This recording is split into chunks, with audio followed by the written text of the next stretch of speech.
Hi everyone, this is the fourth video in my How to Write a Creepypasta and Horror Story series. If you haven't watched any of the previous videos, please do check them out. They'll be here if you're watching a playlist or in the recommended viewing box. I'll also leave links to the previous videos down below in the description box. So this video is going to be a little bit different. We're not going to talk about writing techniques. We'll leave that for later videos.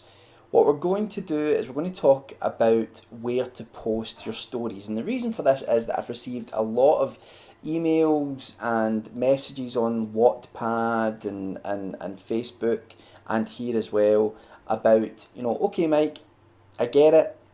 I've written a horror story. I now want to put it out there. I want to get people to read it. I want to get the feedback. And hopefully I want to develop a readership so people keep coming back to me for future stories.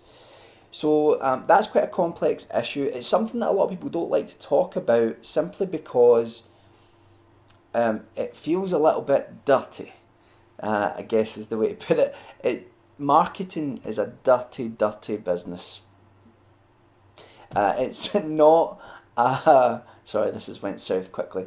It's not a part of the artistic process, if you want to sound all pretentious. It's not part of the artistic process, but it is key promotion, getting the word out there about your stories. And the reason for that is that there are so many people writing stories that it can be very difficult to get your stories some attention. So in this series there will be a few videos dotted around the sort of writing, the technical aspects of writing as well.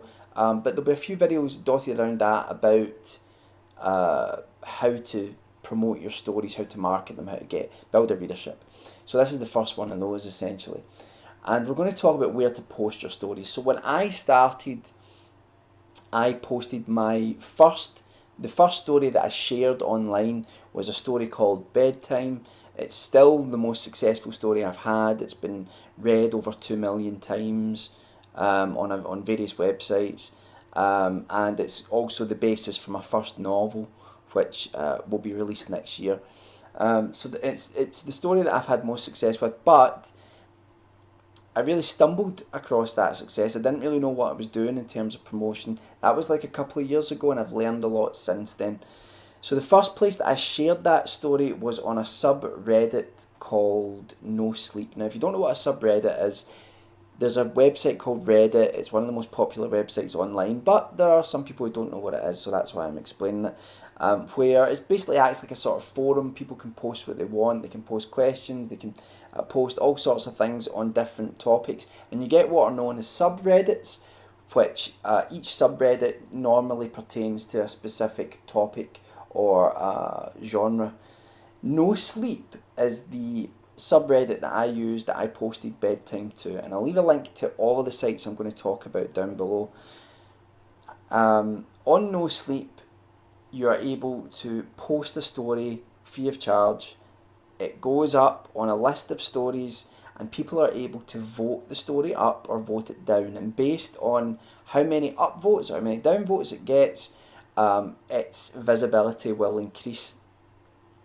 So really you want to get a story that gets a lot of upvotes. The problem is that now No Sleep is in a tremendously popular place, and there are a lot of stories to compete with, and I have to say I think the quality has went down actually in some ways because of that. There are so many stories on it, and most of them are sort of treading the same ground. But hopefully your story either isn't treading the same ground, or it takes something that's a well-known trope and puts a spin on it, or you put a bit of individuality in it, because that's really what people respond to. But anyway, No Sleep is still a good place to start. You can easily post your story there. Don't get despondent if no one reads it, because like I say, it's difficult to um, get your voice out there in that sort of environment now, because it's so busy. You have to be lucky enough to get a couple of people to read your story, and then start upvoting it. My advice for you would be this with No Sleep: keep your story short. Keep your story in the first person, which is kind of a prerequisite of No Sleep stories. Keep it semi-believable, a realistic tone,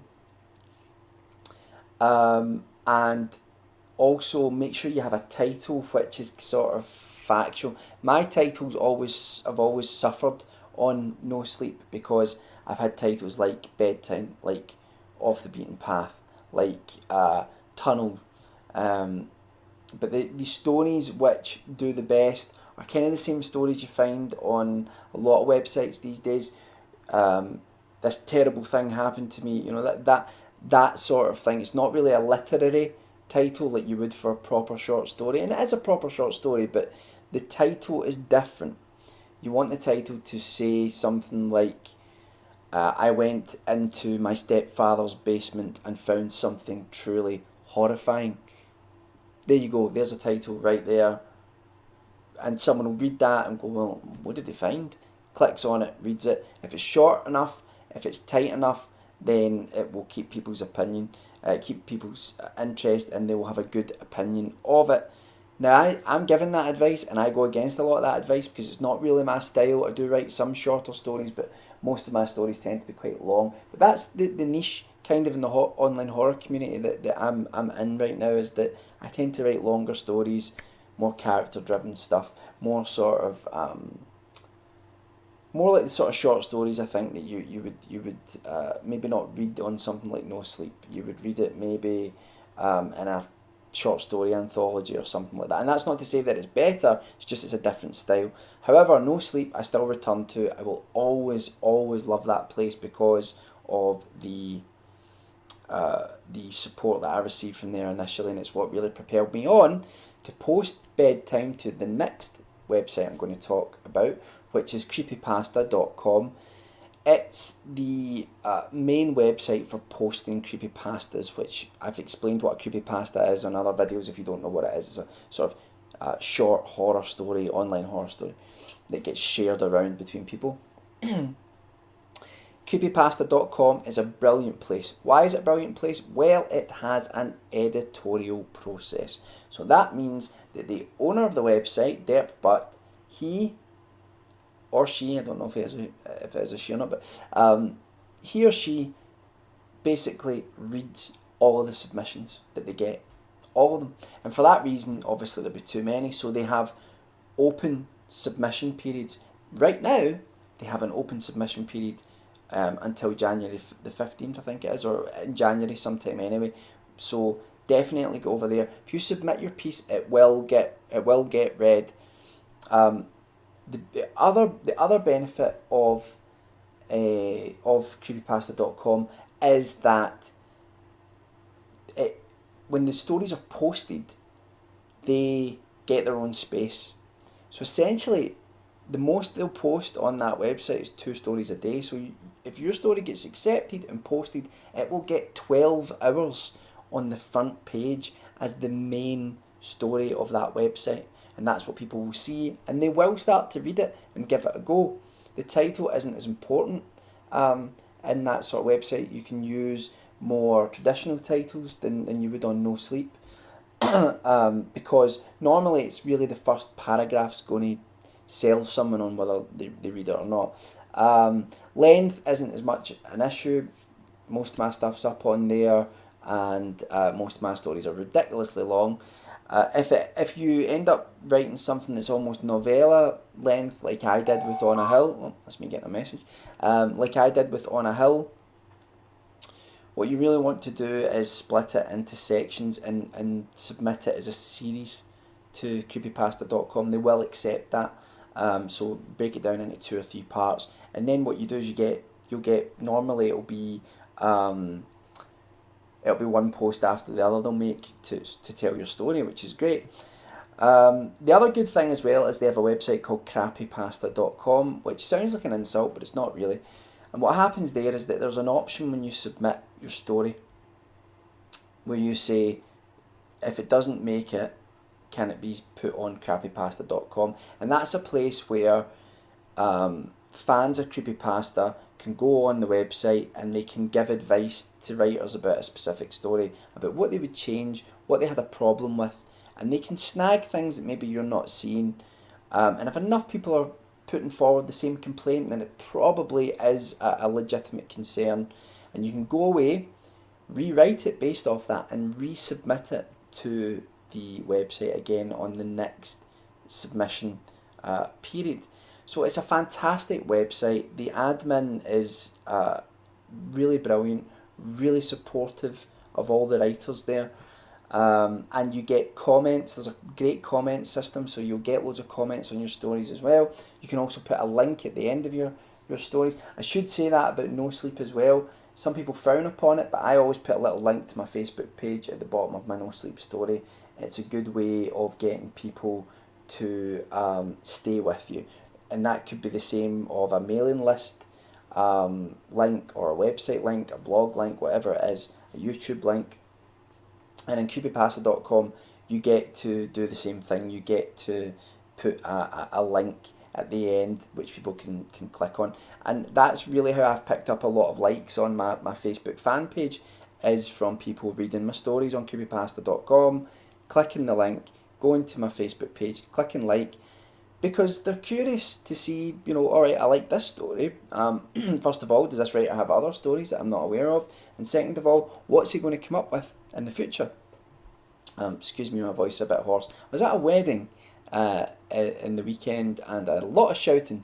Good shouting over music, not like bad shouting, arguing. A great time was had by all. Anyway, I digress. So that's why my throat's a bit hoarse. So anyway, so that's the No Sleep subreddit. That's creepypasta.com. Now those are the two that most of you probably already know about. If you don't, great. You can go away and take a look at those.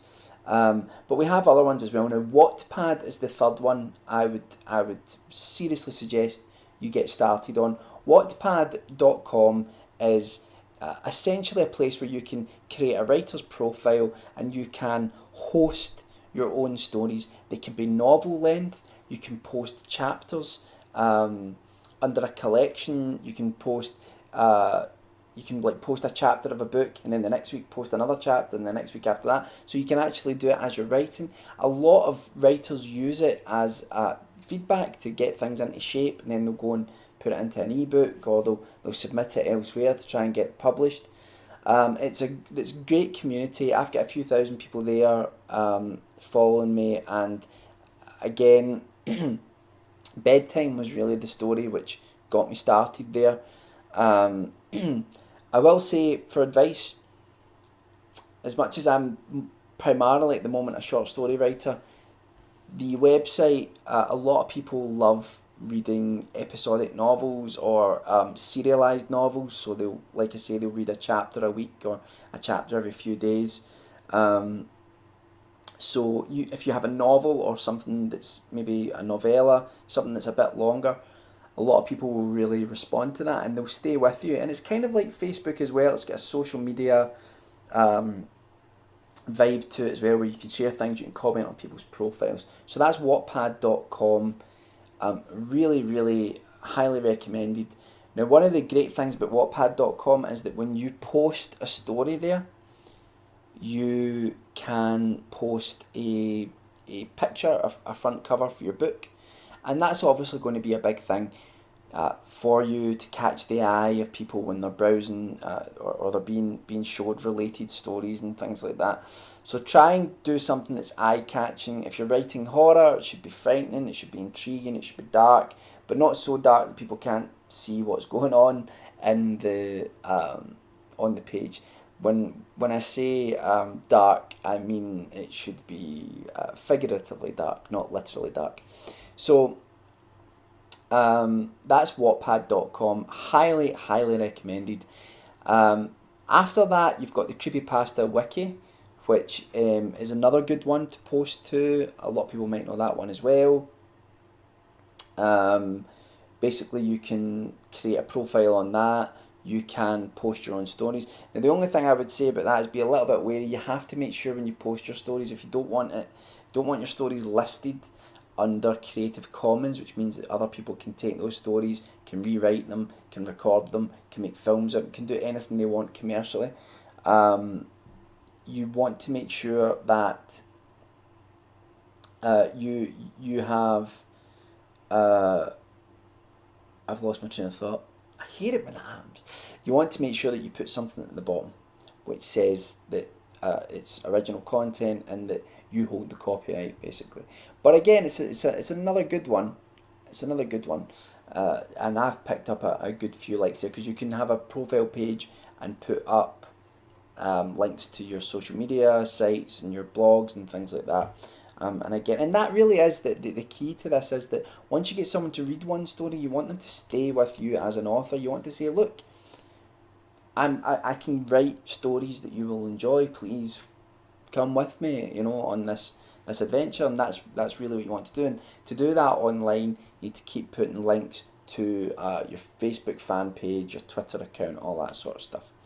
Okay, so that's the subreddit No Sleep, creepypasta.com, the Wattpad, and the Creepypasta wiki. Now there are other sites as well where you can post your stories. I'm not as established on those sites because here's the thing, unless you've got a lot of free time, the best thing you can do is really focus on establishing yourself on a few sites. Wattpad is a great one to try and establish yourself, try and get into the community. But bookricks.com is another one where I've got an account, picked up a few readers there. It's quite similar to Wattpad, where you can basically post your books, people can comment on them and all that sort of stuff. It has a social media function as well, side to it, a social networking side to it. You've also got Figment, which is another similar site. They run a lot of writing contests and things like that you can enter as well. And there is also, what's the name of it? It's terrible. Do you know what? If there are a couple of ones that I've forgotten, I will list them down below. Probably should have prepared for this and wrote out the websites that I was going to talk about, but I didn't because I'm an idiot. So that's a good few websites to start with, and that's just to start with. And remember that the key thing to building an audience is if someone interacts with you, if they leave a message, try and interact back quite quickly. Try and also, you will get criticised. There will be people who will say, this story is crap, it's awful, it should be in the bin. And they'll say awful things. You will always get people who will say things like that. And as I've said in previous videos, the most important opinion of it for you is yours. How do you feel about the story?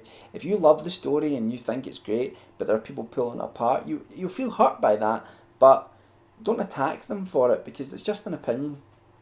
And their opinion and your opinion, they're just as valid as each other. So the best thing to do is either not engage with those people or speak to them about it. If they're being constructively critical, then that's a great resource. If someone's saying maybe you should try tightening up the language that you're using, maybe you're being overly descriptive, maybe you're not describing enough, maybe the pacing's off, maybe there's a logic problem in the story, something that doesn't make sense, something that maybe you've overlooked, all these sorts of things, typos, grammatical errors, these are things which readers can help you with. I've had tremendous help from a lot of my readers. Some of them have even helped with my last book, The Face of Fear. A handful of them helped me actually reading through the stories, and a lot of the stories that were in that collection were stories which appeared elsewhere, and I got a lot of feedback and rewrote and edited and made them tighter, made them better off the back of that. So it's indispensable. Really, it's an indispensable resource. The online communities and how you can get great feedback about what it is that you're writing. So I may make another video about some sites to post to. I'm sure I've probably forgotten some really obvious one. Just to finish, when you're on Reddit, there are other subreddits which are a bit different from No Sleep, like Library of Shadows. You might want to check that out. And there are a few other writing ones. There are also writing subreddits that are specifically for critical feedback. It tends to just be writers that are actually there giving each other feedback about their stories. I've not got too far into that, but I know some writers really find it helpful. And don't forget as well, sometimes one of the best places to post a story is on Tumblr or a blog or on your Facebook page. You can post it on your Facebook page as a note so that you have a collection of notes, and you can have the collection of stories actually directly on your Facebook page. These are ways to expose readers to your work as you go. So anyway, if you have any thoughts on this, maybe you know about some sites that I don't know about, please do leave the suggestions in the comments below. And remember to help each other. This is a thing that really gets on my nerves. A lot of writers are really super competitive. In fact, to the point where you'll get some writers being the trolls, being the ones who will actually just deliberately tear you down because they don't like that maybe you're getting some success that they're not getting. And I don't get it. I don't understand it. Writers should help each other because there's more than enough room for all of us. And the way I see it is that if all the other writers around you are really great, then that only pushes you, drives you on to try and push forward and better yourself. So help your fellow writer, and they'll do the same for you. And that's all I really wanted to say about this. This video has went way longer than I imagined, and my throat's really sore. So I'm going to go for now. Any thoughts, please leave a comment down below. And as always, remember that there are links down below to my Facebook page, to my Wattpad page, all that sort of stuff, my Twitter. And if you're starting out, or you're trying to establish yourself online, then maybe you could just sort of use what I've done as a template, and just sort of copy that, copy how I've done things, how I've promoted my stuff online and things like that. And there will be more videos about that along the way, but the next video will be about a technical aspect of your horror writing. And that's all for now. I will see you soon, and I don't really know how to sign off on this video. Jack says goodbye. Goodbye.